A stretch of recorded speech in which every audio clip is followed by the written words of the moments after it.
Good evening. कैसे हैं दोस्तों? आप जैसे भी होंगे अच्छे ही होंगे, उम्मीद है। तो चलिए दोस्तों, हम आज आपसे चर्चा करने वाले हैं संविधान, भारतीय संविधान के बारे में। भारतीय संविधान के बारे में हमने अब तक जो बताया था उसके आगे हमने जो है अभी आपसे भाग के बारे में अपनी अगली वीडियो में कितने भाग है संविधान में उसके बारे में चर्चा किया गया और इसमें क्या प्रावधान है। तो उसी के अगले जो है वे में चलते हुए आगे वे में चलते हुए हम चर्चा करेंगे आपसे अनुसूचियों के बारे में। तो संविधान में जो दोस्तों सबसे पहले थोड़ा सा हम जान लेते हैं, फिर एक बार जान लेते हैं कि जो है हमारे जो है संविधान में 395 अनुच्छेद 395 अनुच्छेद और 22 भाग और 8 अनुसूचियां 8 अनुसूचियां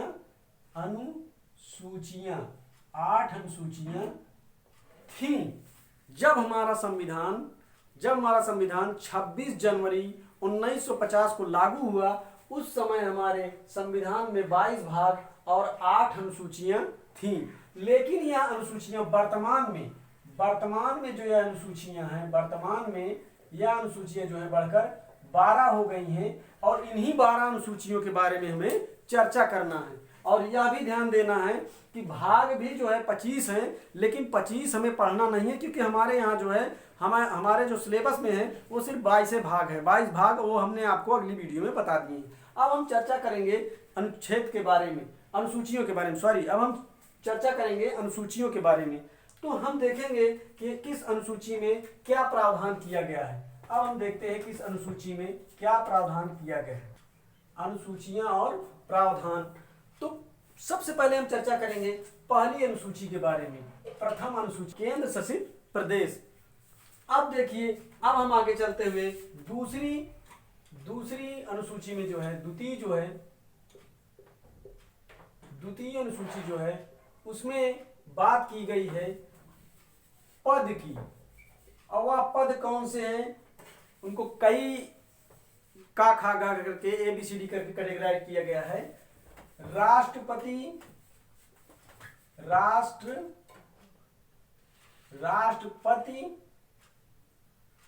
और राज्यों के राज्यपाल, राष्ट्रपति और राज्यों के राज्यपाल। और फिर आता है लोकसभा में सभापति और उपसभापति। फिर आता है राज्यसभा में सभापति और उपसभापति। फिर आता है आपका विधान परिषद में जो पदाधिकारी हैं। इसी तरीके से अब आता है उच्च न्यायालयों के न्यायाधीश के पद की बात होती है। अब देखो दोस्तों, इसको याद करने का तरीका ये है, जब पद हमारा हो गया तो पद पर जब कोई आएगा तो उसे शपथ लेना पड़ेगा। तृतीय अनुसूची में जो है वह शपथ की बात की गई है। इसमें शपथ का प्रावधान किया गया है कि शपथ हम किस तरीके से लेंगे। अब जो आती है हमारी चौथी जो अनुसूची आती है,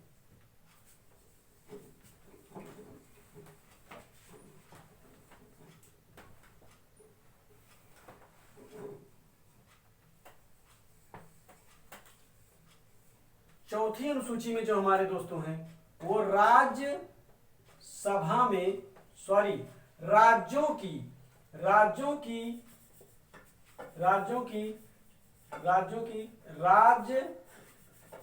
राज्यसभा सीटों में आवंटन, जो राज्यों का राज्यसभा में सीटों की आवंटन जो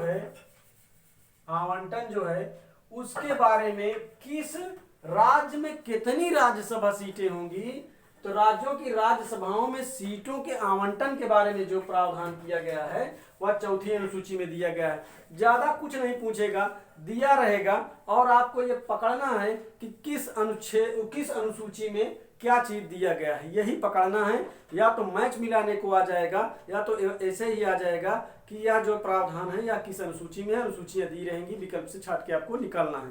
तो दोस्तों ये 1-2 नंबर के लिए एक दो नंबर किसी न किसी एग्जाम में आपको देखने को मिल जाएगा। तो यह बहुत ही इंपॉर्टेंट है, इसे आप जो है देखिए। आगे पांचवी अनुसूची की जो है बात करते हैं।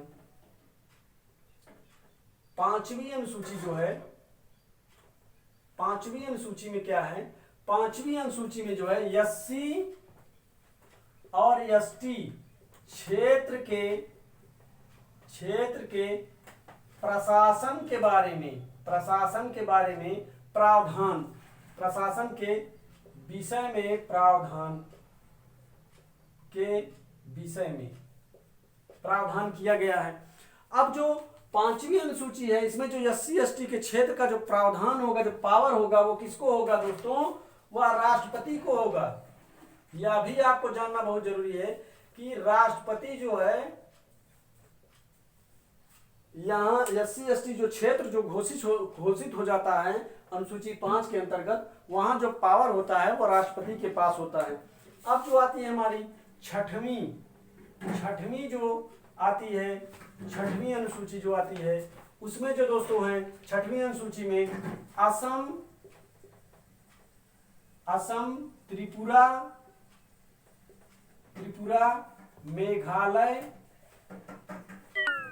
और मिजोरम क्षेत्र के अनुसूचित जातियों और जनजातियों के बारे में प्रावधान। तो दोस्तों ये थोड़ा सा लंबा हो जा रहा है, तो हम ऐसे ही लिखेंगे, असम, त्रिपुरा,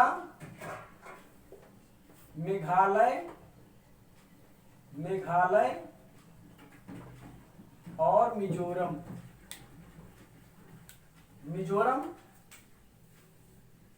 क्षेत्र के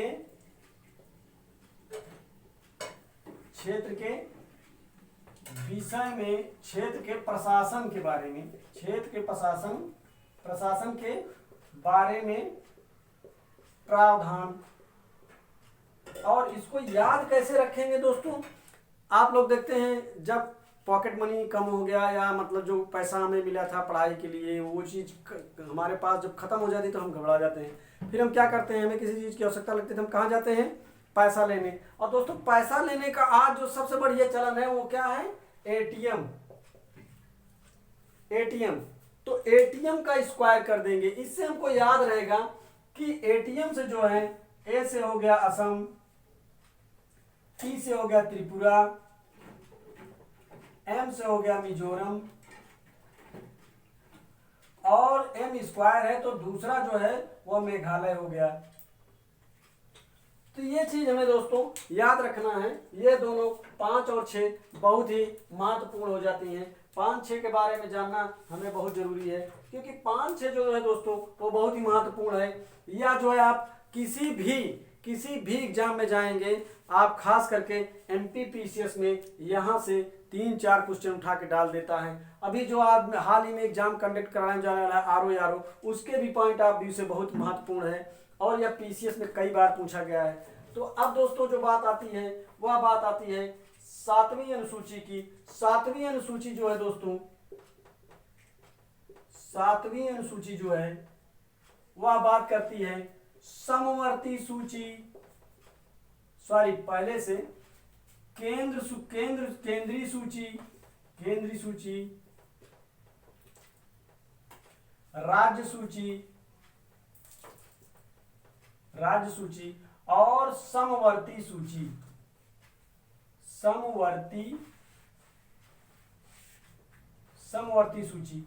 तो दोस्तों 7वीं जो अनुसूची है वो केंद्रीय सूची, राज्य सूची और समवर्ती सूची की बात करती है। केंद्रीय सूची में केंद्र सरकार नियम बनाएगी, कानून बनाएगी। राज्य सूची में राज्य सरकार नियम बनाएगी, कानून बनाएगी। और समवर्ती सूची में जो प्रावधान है वह पावरफुल है, उसमें सेंट्रल गवर्नमेंट। केंद्र सूची मतलब केंद्र सरकार।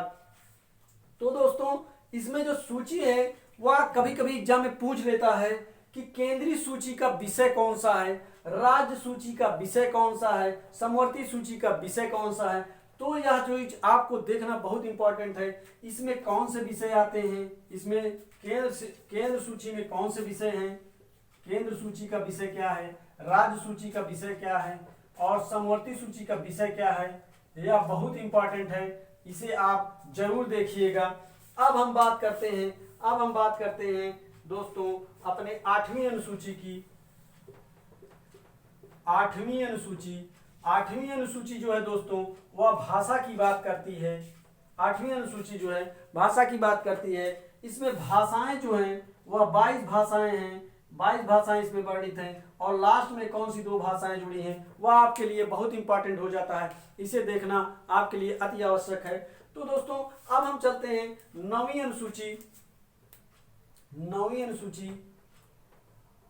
अनुसूची जो है इसमें कुछ नियम और विनियम का विधि मान्यकरण की बात की गई है। कुछ नियमों और विनियमों का विधि मान्यकरण, कुछ नियमों और विनियमों का विधि मान्यकरण की बात की गई है। अब जो आती है आपकी 10वीं अनुसूची जो आती है, 10वीं अनुसूची में दल बदल की बात की गई है। और 10वीं अनुसूची जो दल बदल की बात की गई है, 10वीं अनुसूची में जो दल बदल की बात की गई है यह बहुत ही महत्वपूर्ण है। यह आपके IAS, PCS और कई वनडे एग्जाम में यह दल बदल जो है यह रिपीटेड है, यह एग्जाम के पॉइंट ऑफ व्यू से बहुत ही महत्वपूर्ण है। अब दोस्तों जो हमारी 11वीं अनुसूची जो है, 11वीं अनुसूची जो है यह 73वें संविधान संशोधन के द्वारा जोड़ी गई है। इसमें पंचायतों का प्रावधान किया गया है, पंचायतों के बारे में प्रावधान किया गया है। और यह 73वां संविधान संशोधन के द्वारा जोड़ा गया है। या 73वां संविधान संशोधन के बारे में मतलब 73वें संविधान संशोधन में यह जो पंचायत से है यह जोड़ा गया है और यह अनुसूची 11 में रखा गया है। और इसमें दोस्तों 29 विषय हैं और यह 29 विषय जो है यह PCS में यूपी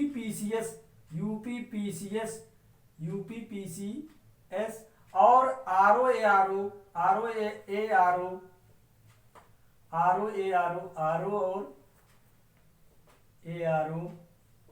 और IAS में कई बार पूछे गए, वनडे में भी पूछे गए हैं। तो ये जो है बहुत ही महत्वपूर्ण बन जाता है। और जो 12वीं अनुसूची है the power of authority Munshi corporation, यह जो है 12वीं अनुसूची जो है नगर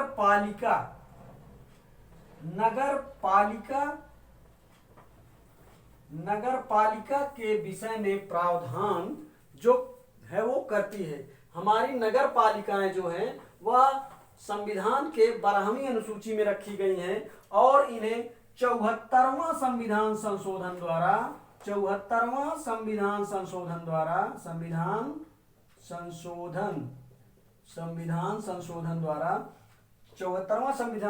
द्वारा जोड़ा गया है। और इसमें विषय दोस्तों जो हैं वह 18 विषय हैं। इसमें जो विषय हैं वह 18 विषय हैं। आपको विषय जो इन दोनों का है वो बहुत ही इंपॉर्टेंट है। अब दोस्तों देखिए इसमें बहुत इंपॉर्टेंट जो है वह यह है 6वीं और 5वीं अनुसूची। भाषा भी कई बार रिपीटेड है और इसमें जो है दल बदल 10वीं अनुसूची यह भी कई बार रिपीटेड है। 12वां जो है नगर पंचायत। अगर आप किसी भी स्टेट का PCS दे रहे हैं तो PCS अगर दे रहे हैं तो नगर पंचायतों के बारे में पंचायतों के बारे में जानना बहुत जरूरी है। इसलिए हमारा जो 11th है या जो 11th है पंचायत की जहां बात करता है, यह जो है अनुसूची 11 में है। लेकिन अगर हम बात करेंगे तो यह भाग जो है 9 में है। तो भाग 9 और अनुसूची 11 हमारे लिए बहुत महत्वपूर्ण है। तो दोस्तों भाग 9 और अनुसूची 11 में पंचायतों की बात की गई है। तो पंचायत जो है एग्जाम के पॉइंट ऑफ व्यू से बहुत ही महत्वपूर्ण होता है और पंचायत से क्वेश्चन आना तय है। आप जो है पंचायत को बहुत ही गहराई से एक बार जरूर देख लीजिएगा एग्जाम के पहले। और हमने आपके लिए जो कुछ वीडियो बनाई, जो कुछ लिखा, हमने आपके लिए जो जानकारी दी, उसके लिए आप लोग हमारा सहयोग करेंगे। और उसके लिए आप लोग अगर वीडियो पसंद करेंगे और वीडियो को लाइक करेंगे तो इसी तरीके से हम आपके लिए कोई न कोई वीडियो आपके लिए लेके आएंगे जो आपके एग्जाम के पॉइंट ऑफ व्यू से बहुत ही महत्वपूर्ण होगी। दोस्तों आप करते क्या हैं, वीडियो देख लेते हैं, ना तो उसे लाइक करते हैं ना तो सब्सक्राइब करते हैं। अगर आप हमारी वीडियो को सब्सक्राइब करेंगे तो हम जो कुछ भी करेंगे वह आपके लिए, जो कुछ भी बनाएंगे, जो कुछ भी पढ़ाएंगे, दिखाएंगे, वह आपके पास सबसे पहले पहुंचेगा। तो दोस्तों मैं आपसे रिक्वेस्ट करता हूं कि आपको अगर वीडियो पसंद आए तो लाइक और सब्सक्राइब जरूर करिएगा। धन्यवाद।